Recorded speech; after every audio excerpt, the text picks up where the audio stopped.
Hey everyone, and welcome back. We're all taught the golden rule: be kind. It's a value we see everywhere, on social media, in advertising, and woven into our daily lives. We're conditioned to believe that kindness is an ultimate good. But what if the very concept of being kind has been co-opted and twisted into a performance? What if the kindness we see most often isn't genuine at all, but a carefully crafted act designed for an audience? I'm talking about performative kindness, the act of appearing compassionate or generous for personal gain rather than out of genuine empathy. It's an illusion of goodness that looks great on camera but can leave a trail of very real damage. Today, we're not just going to define this behavior. We're going to dive deep into the real dangers it poses to our relationships, our society, and even our own mental health. So let's pull back the curtain and explore the dark side of kindness. At its core, performative kindness is a form of deception. It looks like empathy, but it's actually a transaction. The giver is trading an act of kindness for social currency. When the self-serving motives behind this behavior are exposed, it doesn't just make us distrust that one person. It breeds a deeper, more profound cynicism about kindness itself. It makes us question the intentions behind every good deed we see. Think about the influencer charity challenge. An online personality posts a video of them buying a car for a seemingly random person, documenting the emotional reveal, the tearful thank you, and the flood of heart emojis in the comments. But then, a week later, a report comes out that the person was an actor, or that the car was repossessed shortly after. The act was never about helping. It was about getting views, likes, and sponsorships. For those of us who see this, it makes us instinctively pull back from other, more genuine acts of kindness. We start to ask, what's the catch with everything? This danger moves beyond personal relationships and into the societal sphere. Performative kindness can be a distraction, a way for brands and organizations to appear virtuous without doing the difficult, long-term work. This is most obvious in corporate social responsibility efforts. Consider a major fashion brand that releases a limited edition, eco-friendly t-shirt during Earth Week. They market it heavily, claiming to care about the environment, but a quick search reveals their factories still use unsustainable practices and exploit labor. The company gets a wave of positive press and a temporary sales boost, but the real problems of their business model remain untouched. This kind of greenwashing and bluewashing not only misleads consumers, but more importantly, it takes the spotlight away from smaller, more ethical brands and organizations that are truly committed to sustainability and social justice. It makes people feel like they've done their part by buying the t-shirt, when in reality, the issue is much bigger. This is arguably the most insidious danger of performative kindness. For manipulative or narcissistic individuals, it's not just a way to gain praise. It's a calculated strategy to disarm and control others.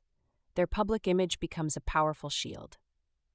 Imagine a charismatic boss who is everyone's favorite.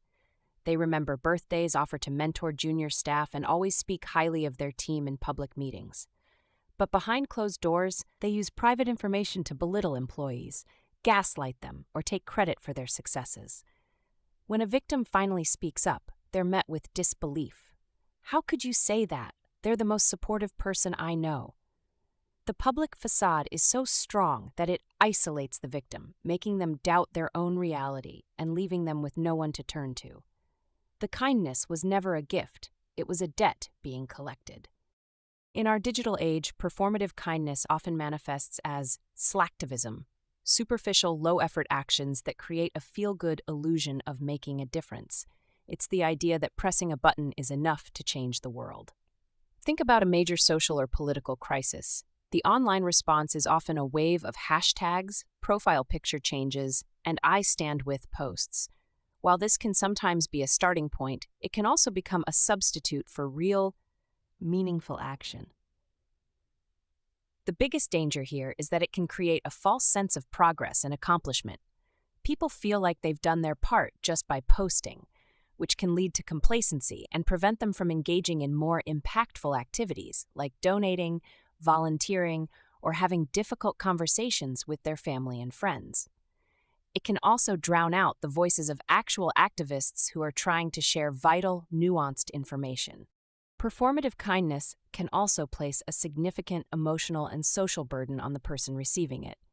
Instead of being a gift, it becomes a kindness tax they have to pay. When someone performs an act of kindness for their own benefit, the recipient is often pressured to react in a specific way. They're expected to be profoundly grateful, to express their thanks publicly, and to validate the giver's virtuousness. This can feel incredibly manipulative. The recipient isn't just receiving help, they're an unwilling participant in someone else's performance. It can also create an invisible debt where they feel obligated to reciprocate or praise the person, even if they didn't want the help in the first place. Imagine a coworker who gives you an unprompted, expensive gift at work, then makes a point of telling everyone about it. You might feel a mix of gratitude and unease. Now you feel obligated to praise them in front of others, and may even feel indebted to them, all because they wanted the spotlight. The kindness wasn't a selfless act, it was an investment in their reputation, and you, the recipient, are left with the bill.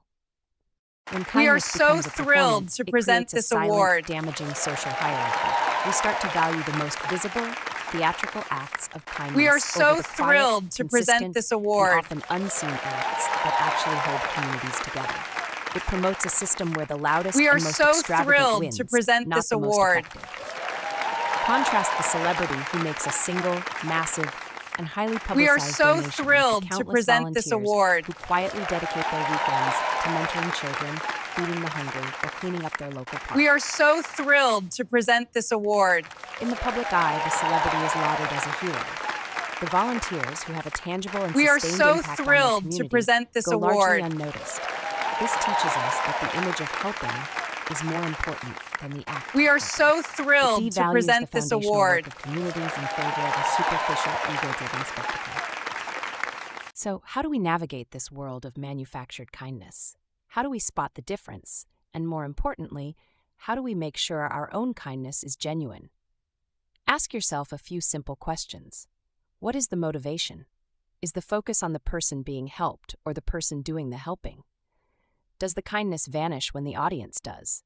Is it consistent? Is this person kind to everyone, even when no one is watching? Do their public actions align with their private behavior?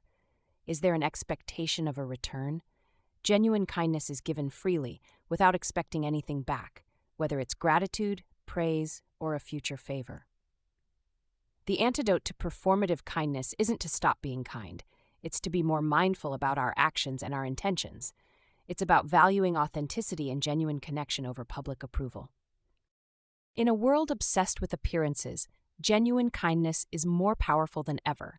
It's not about grand gestures or viral posts. It's about small, consistent acts of empathy that are rooted in a sincere desire to make a positive impact. It's about showing up for the people in your life, not for the people on your screen. Let's strive for a world where our kindness is not a performance, but a genuine part of who we are. It's in those quiet moments, away from the spotlight, that real change is made. That's where we build trust, create genuine connections, and make a true difference. I'd love to hear your thoughts in the comments below. What does genuine kindness look like to you? Let's keep the conversation going. Thanks for watching. If you found this video insightful, please give it a thumbs up and subscribe for more content like this.